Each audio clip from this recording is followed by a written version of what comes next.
दोस्तों, जिहाद का शिकार मत बनिए। अगर आप वो शरबत पिएंगे तो मस्जिद और मदरसे बनेंगे, लेकिन अगर आप पतंजलि का शरबत पिएंगे तो गुरुकुल बनेंगे, आचार्य कुलम बनेंगे। बाबा रामदेव के इसी शरबत जिहाद वाले घटिया प्रचार पर कोर्ट ने भी भयंकर गुस्सा जाहिर किया है। जस्टिस अमित बंसल ने सुनवाई के दौरान यहां तक कह दिया कि बाबा रामदेव का यह बयान माफी लायक तक नहीं है। इसने कोर्ट की अंतरात्मा को झकझोर कर रख दिया है। कोर्ट के शब्द हैं, कोर्ट की तरफ से यह कहा गया है। कोर्ट की फटकार के बाद पतंजलि के फाउंडर रामदेव ने गिड़गिड़ाते हुए कहा है कि हम ऐसे सभी वीडियो हटा देंगे जिनमें धार्मिक टिप्पणियां की गई हैं। अब हटाने की जरूरत क्यों पड़ रही है, पहले क्यों की गई थी, इसके पीछे आखिरकार क्या खेल चल रहा है, अपने आप में यह दिलचस्प कहानी है। कोर्ट ने रामदेव को एफिडेविट दाखिल करने का आदेश भी दिया है। दरअसल आपको याद होगा कि बीते 3 अप्रैल को बाबा रामदेव ने पतंजलि के शरबत की लॉन्चिंग की थी। इसी से जुड़ा एक वीडियो सोशल मीडिया पर खूब वायरल हुआ, जिसमें बाबा रामदेव कह रहे थे कि एक कंपनी शरबत बनाती है, उससे जो पैसा मिलता है उससे मदरसे और मस्जिदें बनती हैं। जैसे लव जिहाद और वोट जिहाद चल रहा है, वैसे ही शरबत जिहाद भी चल रहा है। इसके खिलाफ रुआवजा शरबत बनाने वाली कंपनी हमदर्द ने दिल्ली हाई कोर्ट में याचिका दाखिल की। कंपनी की तरफ से वरिष्ठ वकील मुकुल रोहतगी ने दलीलें दी और कहा कि यह बयान धर्म पर एक तरह से हमला है, जिस पर पतंजलि की तरफ से पेश एडवोकेट राजीव नायर ने कहा कि हम सभी वीडियोस को हटा लेंगे। इसके बाद कोर्ट ने कहा कि रामदेव एक हलफनामा दें कि आगे इस तरह की बयानबाजी वो नहीं करेंगे। कोर्ट ने यह भी कहा कि रामदेव ऐसी बातें अपने दिमाग तक सीमित रखें, उन्हें जाहिर ना करें। रामदेव का शरबत जिहाद वाला बयान आप भी जरा एक बार फिर से सुन लीजिए। प्रहार, जहर। दूसरी तरफ शरबत के नाम पर एक कंपनी है जो शरबत तो देती है, लेकिन उस शरबत से जो पैसा मिलता है उससे मदरसे और मस्जिदें बनवाती है। ठीक है, उनका मजहब है, लेकिन आप यदि वो शरबत पिएंगे तो मस्जिद और मदरसे बनेंगे। और पतंजलि का गुलाब का शरबत पीते हैं आप, ये शरबत पिएंगे आप तो गुरुकुल बनेंगे, आचार्य कुलम बनेगा, पतंजलि विश्वविद्यालय, भारतीय शिक्षा बोर्ड आगे बढ़ेगा। इसलिए मैं कहता हूँ ये शरबत जिहाद भी, जैसे लव जिहाद वोट जिहाद चल रहा है ना, ऐसे शरबत जिहाद भी चल रहा है। तो लो, आपको इस शरबत जिहाद से बचाना है तो सब तक ये।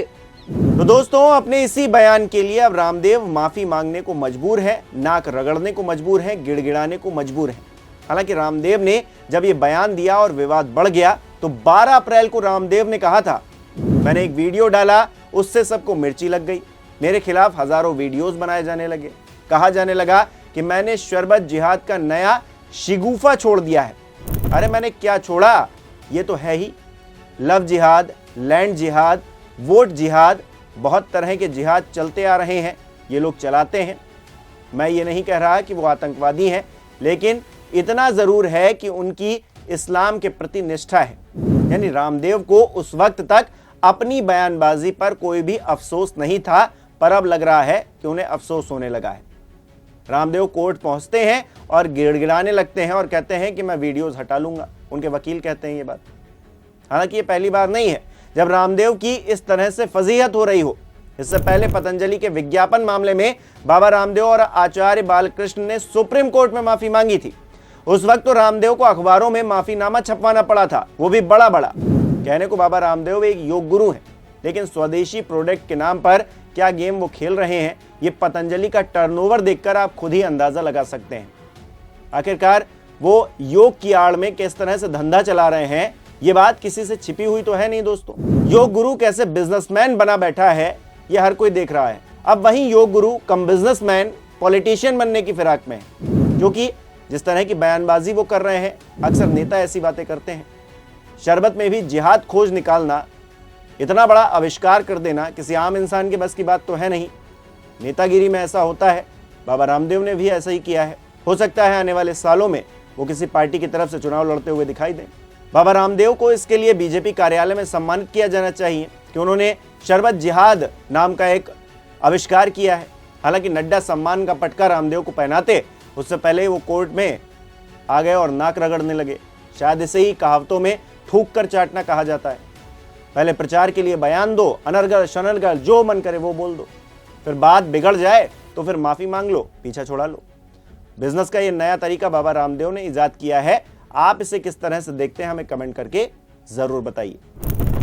प्रहार, जहर। दूसरी तरफ शरबत के नाम पर एक कंपनी है जो शरबत तो देती है, लेकिन वो शरबत से जो पैसा मिलता है उससे मदरसे और मस्जिदें बनवाती है। ठीक है, उनका मजहब है, लेकिन आप यदि वो शरबत पिएंगे तो मस्जिद और मदरसे बनेंगे। और पतंजलि का गुलाब का शरबत पीते हैं आप, ये शरबत पिएंगे आप तो गुरुकुल बनेंगे, आचार्य कुलम बनेगा, पतंजलि विश्वविद्यालय, भारतीय शिक्षा बोर्ड आगे बढ़ेगा। इसलिए मैं कहता हूँ ये शरबत जिहाद भी, जैसे लव जिहाद, वोट जिहाद चल रहा है ना, ऐसे शरबत जिहाद भी चल रहा है। तो लो, आपको इस शरबत जिहाद से बचाना है तो सब तक ये